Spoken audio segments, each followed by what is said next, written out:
And hello again, and here we are back in my garage for part one of a brand new project for 2024. And today's a big day because the key component for that project should arrive in about an hour's time on the back of a lorry. So, what is that project? Well, I haven't bought a complete bike, no, because I intend to change pretty much everything of that bike. So there's no point buying the whole bike and then throwing away most of it.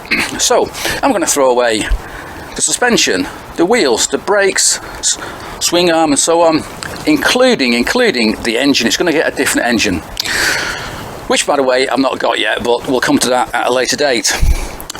So the idea for this project has been sort of brewing in my head for some time, so I've been buying parts here and there for the last few months, and I've got quite a stash now, but I can't move forward until this key component turns up. As I say, it's due today.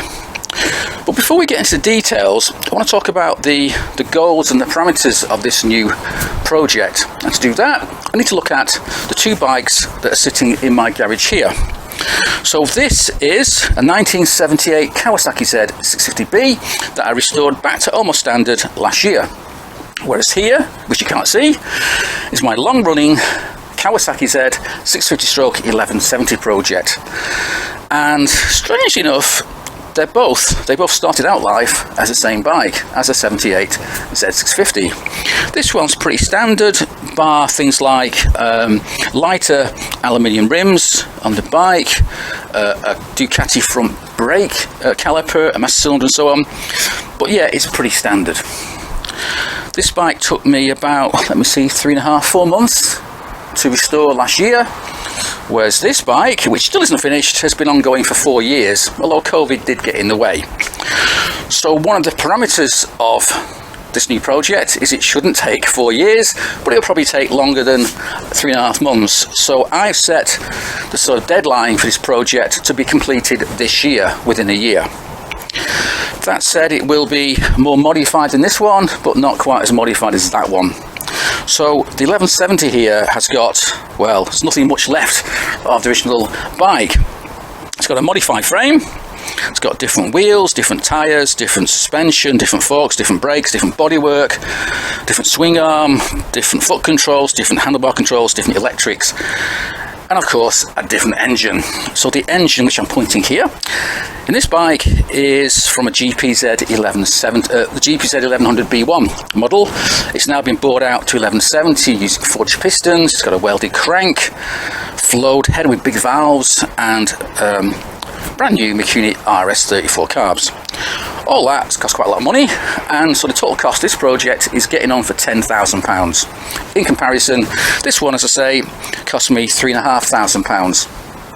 So the new project will sit in between the two, and I reckon the budget's about 5 or 6 grand. But if it goes a bit higher, a bit lower, it's not really a big problem. And overall, I think this new project will sit in between these two extremes. This is fairly standard, and that's very non-standard. So the new project will sit in the middle. It will be modified, but not as much as this one. And it'll also be more powerful than the 650, which makes about 61 brake horsepower in comparison to the big one, the big 1170, which should be making about 120. So in terms of horsepower, I want it to make maybe 80-90 brake. I also want the bike to have modern brakes, a modern suspension, and modern tyres, and modern wheels. I want it to handle really well. I want it to handle like a modern bike. But I do like old bikes. I do like old classic bikes. I like the way they look. I like the fact that they have cheaper insurance and there's no hassles with MOT and tax and so on if they're more than 40 years old. So I'd be looking for a bike that's more than 40 years old that I can modify to suit this new project.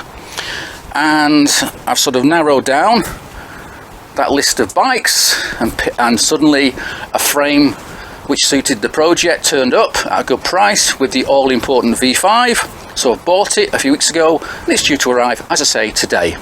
Now I'd love to get the bikes outside and do a comparison, but right now it's a miserable wet day, so I'm not going to do that. So we shall continue this video when the frame arrives, and I'll explain what I've got in mind for this new project. And here it is. The frame's just arrived on its pallet, so let's get it off the frame and see what I've bought.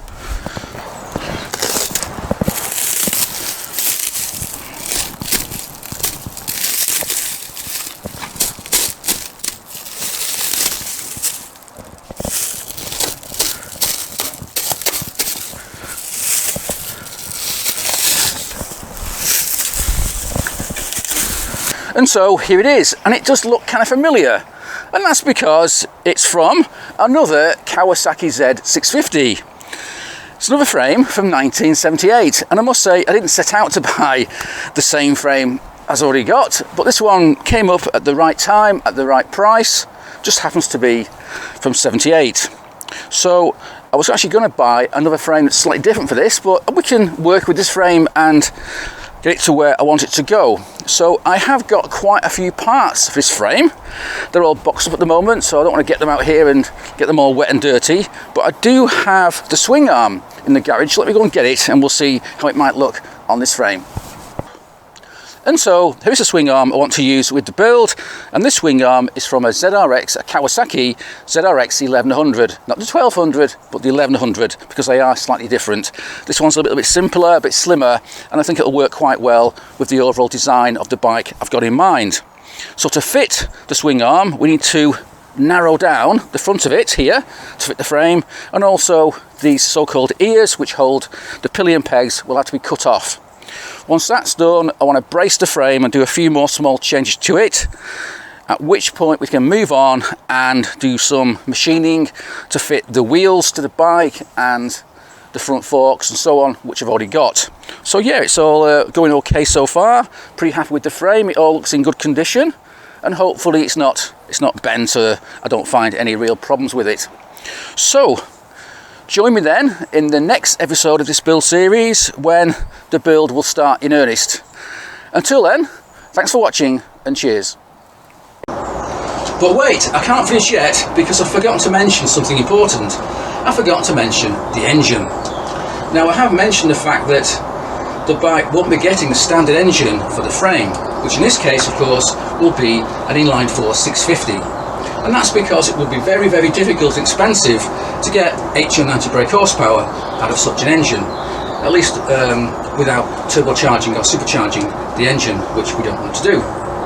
However, Mr. Kawasaki has solved my problem, because in the family of Z engines, the 750 range is essentially the same as the 650.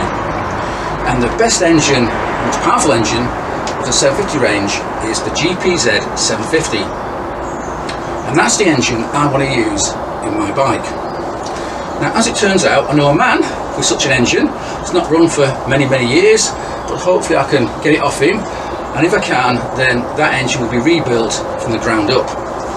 I'll probably give it a slight overbore, so maybe it'll end up as 810cc, something like that, which will give me the 90 brake horsepower I'm aiming for the project.